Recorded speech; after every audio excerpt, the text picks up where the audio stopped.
I think the Social Innovation Fund is a slight misnomer in that I don't think they're really trying to fund innovation. I think they're trying to fund imitation and the scaling up of ideas that innovative ideas that have been found to work. So, I think they have picked a number of good intermediaries with an interesting portfolio of partners who are doing things that are worth scaling up. So I think in that sense, good ideas are going to be put into action on a much larger scale and benefiting far more people than the past. But I don't regard that as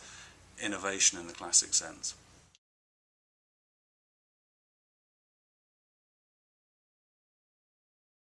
Well, I think that the brouhaha was probably one of those storms that will hopefully go away and no great damage done. I think New Profit and the people involved with New Profit have been some of the intellectual authors of the idea of the Social Innovation Fund, and there's obviously a tremendous amount of connections there with the administration and so forth. And it's quite hard to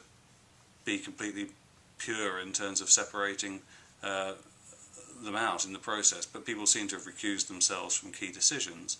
I think New Profit clearly has a good enough record that it should be a contender to receive the funds, and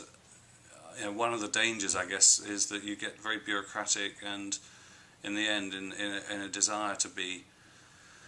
completely transparent and accountable, you end up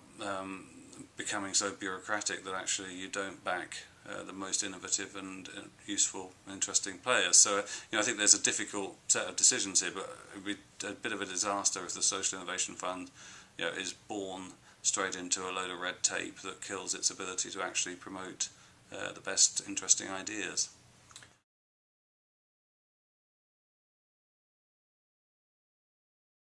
I think that the fund should be more transparent. I mean, maybe all applications should be publicly available, as indeed should the reviews of the applications by the experts. But I think one of the difficulties that they have is that they want to invest in what works, and there is a lot of disagreement about what works. And the danger is that in politics, you decide to deal with that uncertainty by creating a very bureaucratic process, rather than, as you would do in business, saying, I'm going to go with my gut on this, I can't prove it, but I like this idea, I dislike that idea, so I'm going to back the idea I like. And one of the reasons that government is so lacking in the capacity to innovate is that people don't have the ability to go with their gut, and they do end up being sort of stifled by this red tape.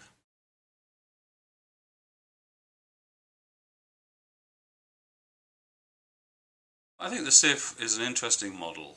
and it's one that needs to succeed, because I think the only way many of these ideas that social innovators have come up with are going to go to scale is if government money takes them there. And so, we need it to succeed, but I think there are huge challenges because, and this accountability fuss is the start of it, because people have expectations of government that are so high that we wouldn't apply in business, where people are expecting a high failure rate. And I think the first round of funding by the SIF needs to have a very high success rate in order to generate much bigger budgets in the future, and I think it's going to be held to a much higher standard than, say, a venture capital fund would be, where you only need to have 1 or 2 successes out of 10 to be judged a triumph. That kind of failure rate would not be acceptable, I think, in our political discussions, and so could be a huge constraint on whether this model of innovation funds, which is also being tried in Britain and elsewhere, is actually going to be successful or not.